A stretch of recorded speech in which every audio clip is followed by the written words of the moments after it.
why don't I stop and take any questions y'all may have? And they tell me I'm supposed to call on Governor Cox first. Great. I think we'll have Supreme Court candidates. Thank you, guys. And how long is your Thank short you, guys. Let's go. Thank you, guys. Thank you. Come on, let's go. Thank you. Thank you, guys. Wow. So that was so awkward right then, because clearly the president did not know that when you say, can I take any questions, all the media in the room might have a few. See lots of reporters trying to ask questions, not happening today. You know, the gangs we're working on. There's a whole lot of illegal movement. 90 minutes in, were you surprised by how long it was going? I was in the back and I was thinking, do I cut this off? He seems to be having a good time. He's calling on nearly everyone in the room. So yes, I did have that go through my mind. Fox's crime coverage. And one line has prompted some criticism from people. It was... Which is on my TV right now. So right now, just to give you a sense. So CNN, Pentagon, as many as 8,500 U.S. troops on heightened alert. Okay, true. Same on MSNBC. CNBC is doing their own thing about the market. And then on Fox is Jeanine Pirro talking about soft on crime consequences. I mean, what does that even mean, right? So there's an alternate universe on some coverage. What's scary about it is a lot of people watch that. Soft on crime consequences, what even is that? Were you speaking in your personal opinion, or is that at all a reflection of the priorities of this administration? Because the criticism is that it would reflect that crime is not a priority of this administration. What I was speaking to was a chyron on Fox News, since you raised it, which suggested this administration is soft on crime with no basis, given we have had many conversations and back and forth with you and your colleagues. But this video seems to show that morale is, you know, in a tough place, that these agents are frustrated who are having to carry out these policies. Is anything being done to improve morale? Is there going to be any sort of outreach from the administration to Border Patrol, given that we're seeing more of this come to the surface? I haven't watched in detail the video. I will note that I think it was the migrant flights video. Is that the one that was, or is it different? It's a different video. Okay. For evil to triumph is for good men to do nothing. That's exactly what's happening here. Good men are doing nothing. You're allowing illegal aliens to be dropped off in communities.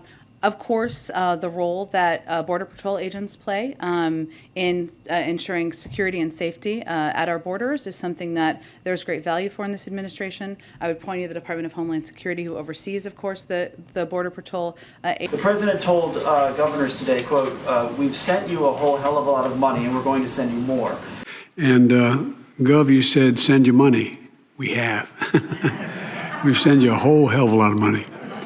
And we're going to send you more. You keep using it as well as you have. The Fed chairman last week, though, said that a drop in fiscal spending this year will help ease inflation. So again, what's the level of concern for the president that more spending would contribute to inflation? Well, there is still going to be a massive drop this year because of the end of a number of programs. So that doesn't change what the president conveyed.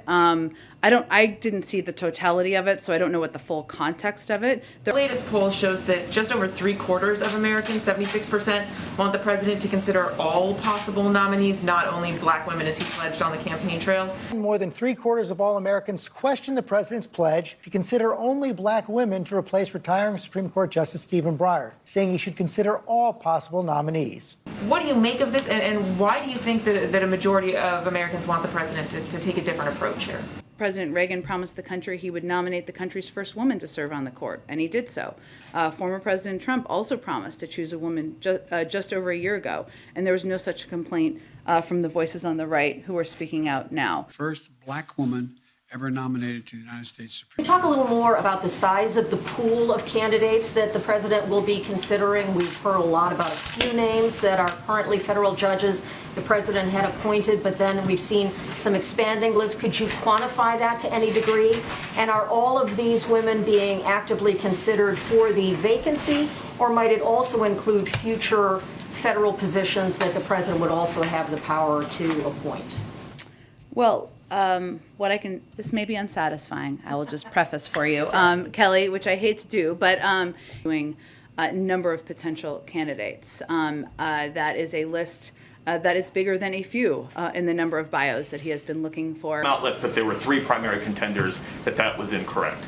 I wonder then, for our reporting, would it be more accurate to say a dozen, dozens plural, women under consideration? I understand your efforts. I appreciate them. I value them. But I can tell you that the president feels very strongly about ensuring we're protecting the process. What I was getting at with Kelly a little bit, but let me be a little more clear, is that the number of bios and information that the president has been reviewing was greater than the 3. So on the Federal Reserve nominees, the Federal Reserve maintains its independence. One of the picks, Sarah Bloom Raskin, is the wife of Representative Jamie Raskin, as you know. It's been a while since I had the seat, so I get to ask about the Federal Reserve now. He was an impeachment manager in the impeachment trial of a Republican president.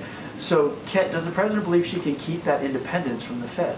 Said by many to be the most qualified person to be nominated to this role, which I think is probably more important than who she's married to, I would argue. The U.S. Chamber of Commerce sent a letter to committee members there calling into question her activism related to regulations on where banks could lend or should be able to limit lending into certain industries, specifically coal and oil. Just like any nominee, she should be judged by her qualifications. She will have a hearing coming up where I'm sure she will answer a range of questions. So her husband being an impeachment manager had nothing to do with that, just to put it bluntly. Again, I would say that her experience and her impeccable credentials were the determinant in her being nominated for this role. And I think it's a little questionable for anyone to raise otherwise. Go ahead. We heard over the weekend Senator Lindsey Graham supporting his fellow South Carolinian Judge J. Michelle Childs.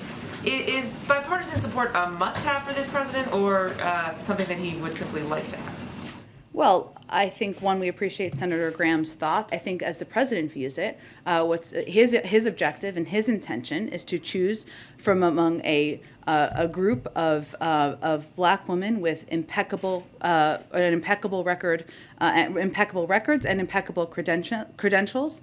And the president's poll numbers on the topic, you know, he had an approval rating on crime was at 36% in one December poll. Does that indicate to the White House at all that Americans feel Democrats are out of touch when it comes to safety or criminal justice? And, you know, what's the administration's takeaway to these numbers and the rise in crime? Our view is that instead of turning this into a political football, we need to be focused from the beginning of the president's time, of all of his time in office, on reducing crime and keeping our community safe. We have to stay at it and not get down. We can be down for a minute. You know what I mean? Like have your margarita, and then the next day wake up and keep the fight going. Zooming out a bit on Ukraine. Okay.